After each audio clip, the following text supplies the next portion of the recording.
3장 산산이 부서져가는 인생. 릭, 미안하지만 아침 먹은 그릇들 좀 세제에 담가줄래? 이따가 저녁에 와서 내가 헹굴게.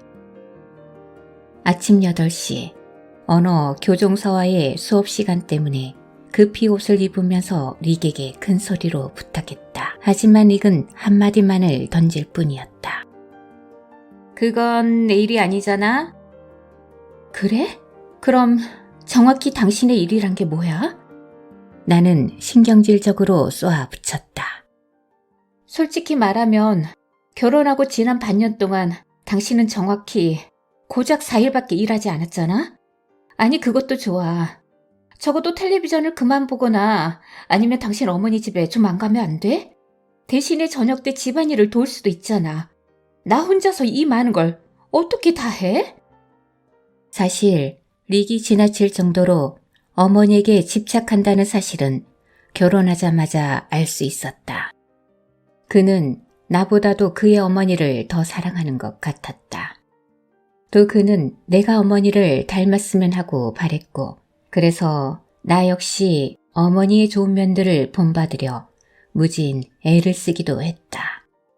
하지만 나는 절대로 그의 기준을 만족시켜 줄 수 없었다. 그는 자기 마음에 들 때까지 끊임없이 트집잡고 비난을 하기 일쑤였다. 그를 만족시킨다는 것은 불가능한 일이었고 급기야는 포기하기에 이르렀던 것이었다. 자동차 보험료 납기일이 오늘까지인 것 알고 있지? 내 말은 들은 척도 하지 않고 보험료 이야기를 해댔다. 나는 보험료 금액을 확인하고 깜짝 놀랐다. 이런, $600가 넘잖아. 반은 당신이 내주면 안 돼? 이봐. 그건 애당초 우리가 계약했던 내용과 다르잖아. 내가 집을 장만했으니까 당신이 모든 다른 비용들을 감당하기로 해놓고 이제 와서 딴소리야? 계약이 어쩌고 저쩌고 하는 그의 모습이 정말 너무나 뻔뻔스러웠다. 사실 우리가 맺었던 계약이라는 것이 얼마나 불공평한 것인지 확인하는 데에는 얼마 걸리지 않았다. 하지만 이미 그런 계약에 동의를 하는 조건으로 한 결혼이니 돌이킬 수도 없었다. 나는 문을 쾅 닫고 밖으로 나갔다. 창 너머로 보이는 릭의 모습은 내 가슴을 정말 너무도 답답하게 만들었다. 그는 다시 텔레비전 쪽으로 몸을 돌렸고 한쪽에는 음식 찌꺼기가 덕지덕지 붙어있는 접시 그릇들이 내동그래져 있었다. 내가 생각했던 결혼 생활과는 전혀 딴판이었다. 나는 고개를 설레설레 저으며 언어 교정사에게로 갔다. 남자와 한 방에서 함께 산다는 것은 내가 꿈꿔왔던 것과는 확실히 달랐다. 외로움은 전보다 훨씬 더 커져만 갔고 두려움과 나 자신에 대한 불신감 역시 산처럼 부풀어 오를 뿐이었다. 차라리 혼자 지냈을 때가 훨씬 더 낫다는 생각이 들었다. 적어도 그때는 나 하나만 간수하면 그뿐이었지만 내 스케줄도 바쁜 데다가 릭이 아무것도 도와주지 않으니까 점점 더 릭에게 화가 나는 것이었다. 우리 사이에는 대화라는 것이 전혀 존재하지 않았다.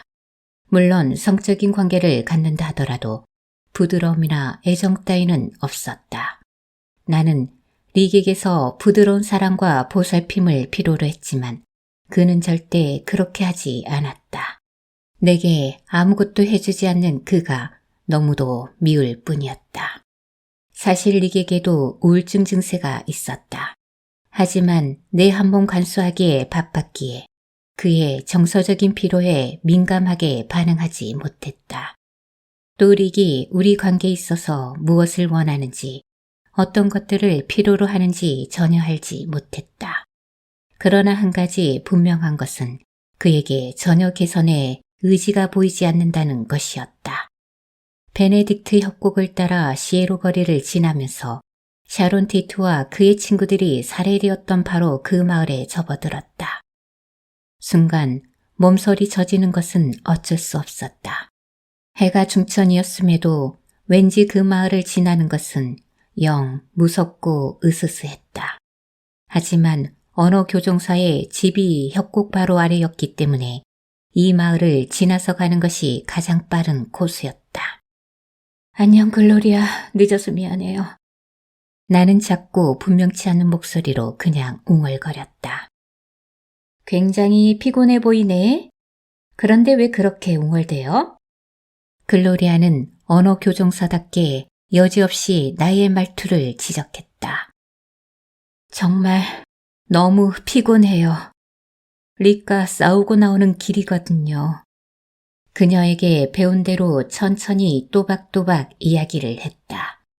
나는 지난 몇 년 동안 말을 더듬거리는 습관을 고치기 위해 언어 교정 수업을 받아오고 있었다. 지루한 시간들이었고 그렇게 몇 달을 꾸준히 하다 보니까 그래도 조금은 나아지는 것 같았다.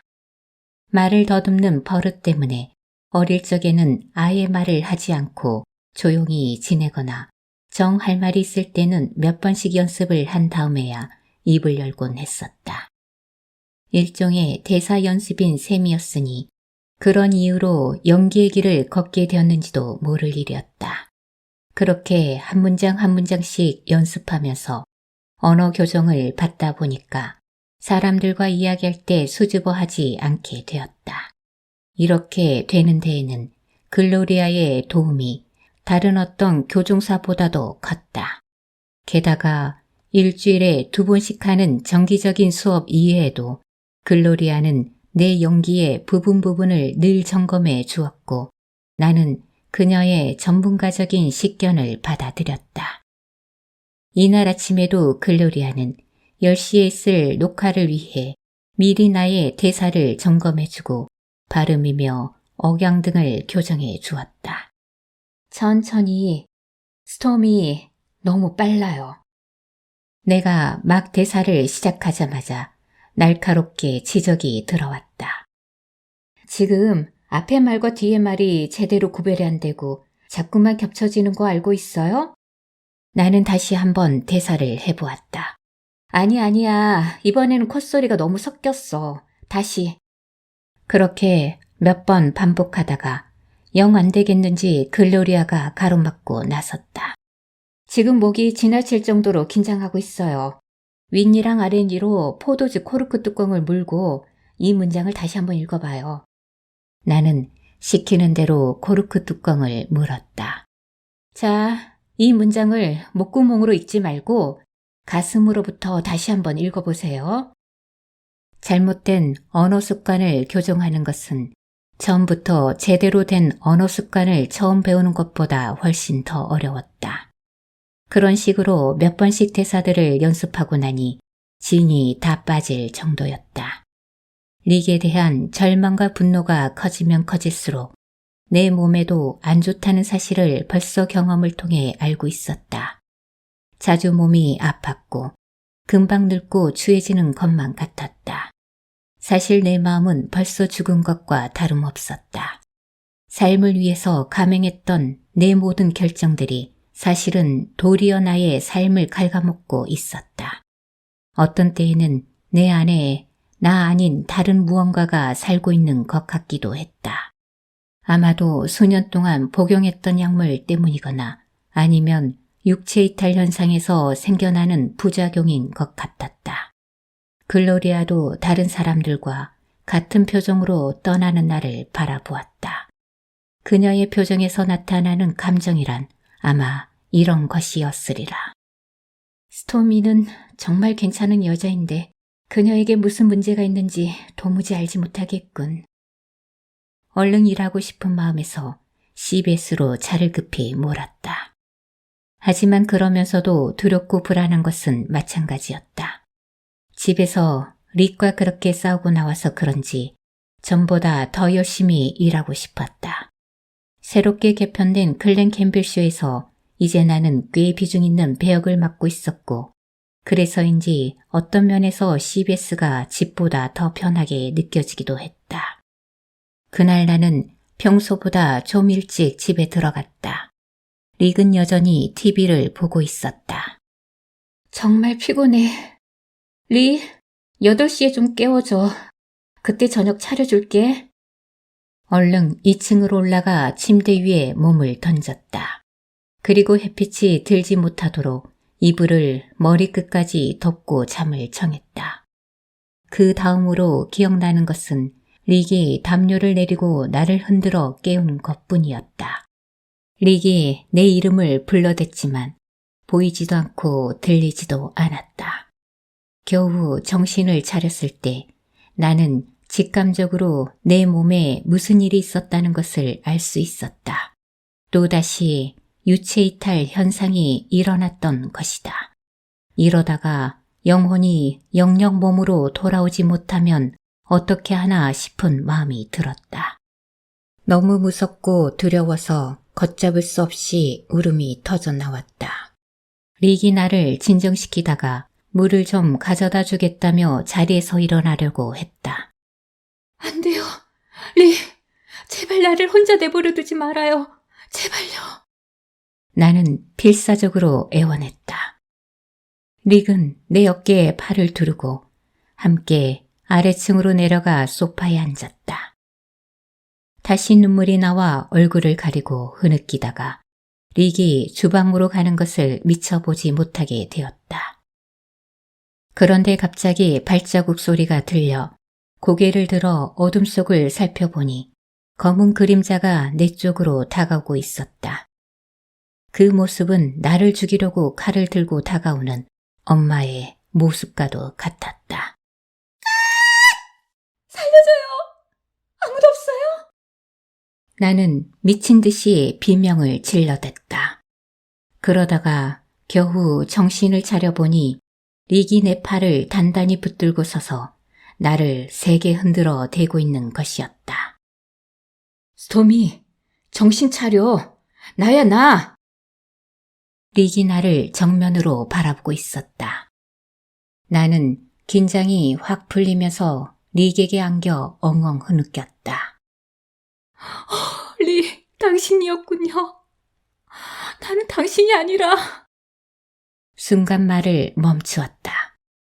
나에게 가져다 주려고 떠온 물컵이 불빛에 반사되어 칼처럼 보였던 사실을 그제야 알 수 있었다. 하지만 그 사실을 릭에게 말할 수 없었다. 아무한테도 하지 않은 이야기이기도 했다.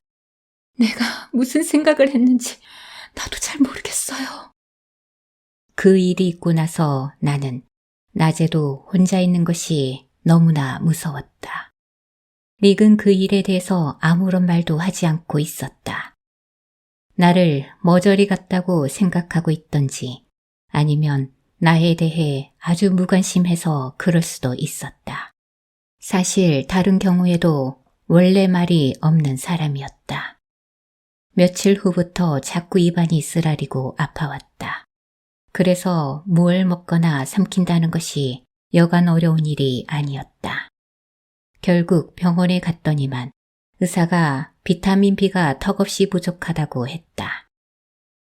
당신이 어떻게 살아가고 있는지 알 수는 없지만 어쨌든 너무 많은 스트레스를 받고 있군요.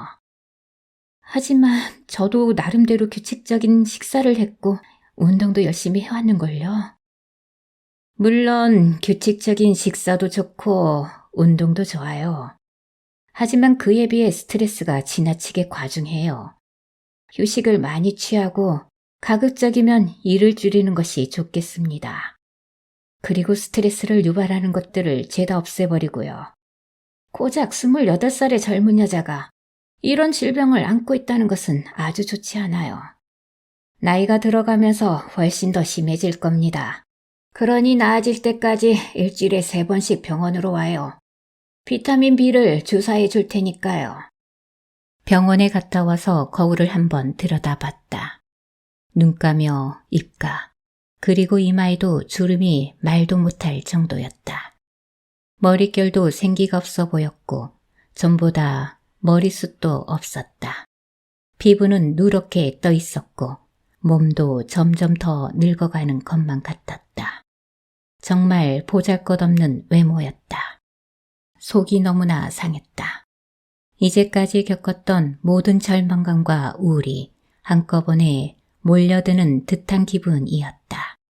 그래서 다시 한번 자살을 진지하게 생각하게 되었고 마음속에서 치밀하게 계획을 세우기도 했다. 내 내면에서 일어나는 이 같은 생각들을 한 번도 입 밖에 낸 적이 없었지만 유독 테리에게만큼은 마음을 털어놓는 것이 신기했다. 나는 테리에게 유체이탈 현상에 대해서 이야기하면서 그것이 얼마나 무섭고 끔찍한 경험인지 모른다고 말했다. 그러자 테리는 무섭고 두려울 때마다 예수님의 이름을 몇 번씩이고 자꾸 되풀이해 부르라고 했다. 그러면 두려움이 사라진다는 것이었다. 나는 테리의 말을 대수롭지 않게 생각했다. 하지만 다시 두려움이 엄습해왔을 때 테리가 말한 대로 한번 해봤더니 놀랍게도 두려움이 사라지는 것이었다. 물론 예수님의 이름이라는 것이 나에게 특별한 의미는 아니었지만 그래도 뭔가 그 이름에 특별한 능력이 있다면 그 이름을 사용하는데 주저할 이유가 전혀 없었다. 어쨌든 그 순간만큼은 예수님의 이름이 나를 구해준 것이 사실이었다. 정서적인 고통이 심해짐에 따라 일에도 상당한 영향을 주게 되었다. 나는 점점 집중력을 잃었고 긴장 때문에 목소리도 잘 나오지 않았다. 하루는 한 친구가 나에게 정신과 의사를 소개해 주었다. 이 의사한테 한번 가봐. 나도 꽤 많은 도움을 얻었고 아마 스톰이 너에게도 그럴 거야. 전에도 정신과 의사들에게 많은 돈을 들인 것을 생각하니 그다지 호감이 들지 않았다. 이제 더 이상 정신과 의사들은 필요 없어. 나에게 모든 이야기들 다 하게 하고는 자기들은 맞은편 의자에 앉아 지루한 표정으로 그저 미친 사람 취급하는 사람들 따위는 필요 없다고. 아니야, 스톰이. 이번엔 좀 다를 거야. 분명히 너에게 도움이 될 거야. 친구의 말이 너무나 확신에 차 있었고 또 나를 돕고자 하는 마음이 하도 가득해서 결국 다음 주에 병원에 가기로 했다. 그렇게 해서 만나게 된 포호맨 박사님은 매우 호감이 가고 예의 바른 신사 같아 보였다. 50대 중반의 갈색 머릿결에 그는 꽤 품위가 있어 보였고 진료비가 이제까지 만나보았던 의사들보다 5배는 더 비쌌다. 하지만 그가 그만큼 더 인간적이고 믿음직하다면 그만한 비용은 전혀 아까운 것이 아니었다. 처음부터 그는 나를 정신병자 취급하지 않고 한 사람의 교양인으로 대해 주었다. 이러한 그의 태도는 참으로 인상적이었고 나는 금방 마음이 놓였다. 그는 내게 의자에 앉으라고 손짓했다. 그리고 입가에 따뜻한 웃음을 지으며 입을 열었다. 자, 아리따운 아가씨, 무슨 문제가 있는 거지요? 선생님, 저는 매일같이 두려움 속에서 살아요. 제가 무엇을 두려워하는지도 정확히 모른 채로 말이에요. 늘 사람들과 어울리지만 왠지 모를 외로움은 정말 견디기가 어려워요. 절망감 때문에 점점 더 무기력해지고 만성 불안은 제가 죽어가고 있다고 생각하게 만들어요. 늘 정서적인 고통을 겪으면서도 아무런 대응책도 없이 그냥 살아가요. 결혼을 하고 나면 좀 나아질 줄 알았는데 오히려 더 악화될 뿐이네요. 내가 나에 대해서 이렇게 많은 이야기를 털어놓을 줄은 정말 생각지도 못한 일이었다. 포맨 박사는 알겠다는 듯이 빙그레 웃음을 지었다. 그리고 내 손을 톡톡 치면서 안심시켜 주었다. 그렇게 걱정하지 않아도 될 것 같군요. 뭔가 내면 깊이 잠재되어 있어서 나타나는 증후군의 일종에 불과합니다. 예를 들면 이런 거예요. 당신은 어릴 적에 사자가 너무 무서워서 벽장 속에 사자를 가두고는 문을 잠가 두었어요. 그렇게 시간이 지나고 당신은 점점 어른이 되어갔죠. 하지만 가끔씩 그 사자가 생각이 나면 여전히 무섭고 두려운 거지요. 그래서 얼른 다른 생각을 하려고 하는 거예요. 하지만 만약 그 벽장을 열기만 한다면 사자라고 생각했던 그것이 사실은 고양이였다는 것을 금방 알 수 있는 겁니다. 어릴 적에는 당신이 너무 작고 어렸기 때문에 고양이가 그렇게 커 보였던 거지요. 하지만 이제 더 이상 두려워할 필요가 없게 된 셈이지요. 무슨 말인지 아시겠어요? 그러니 이제 우리가 할 일이라고는 과거라는 이름의 방문을 몇 개 열어보아서 도대체 무엇이 그토록 당신을 두렵게 했는지 발견하는 것뿐입니다. 그러면 더 이상 두려워할 필요가 없게 되겠지요? 보호맨 박사의 차분하고 확신에 찬 이야기를 들으면서 나는 비로소 누군가에게 내 이야기를 털어놓을 수 있을 것 같다는 생각이 들었다. 이제까지 어느 누구에게도 해본 적이 없는 바로 그 이야기를 말이다. 나는 숨을 한 번 깊이 들이마시고 천천히 내 어릴 적 기억들을 되돌아보기 시작했다.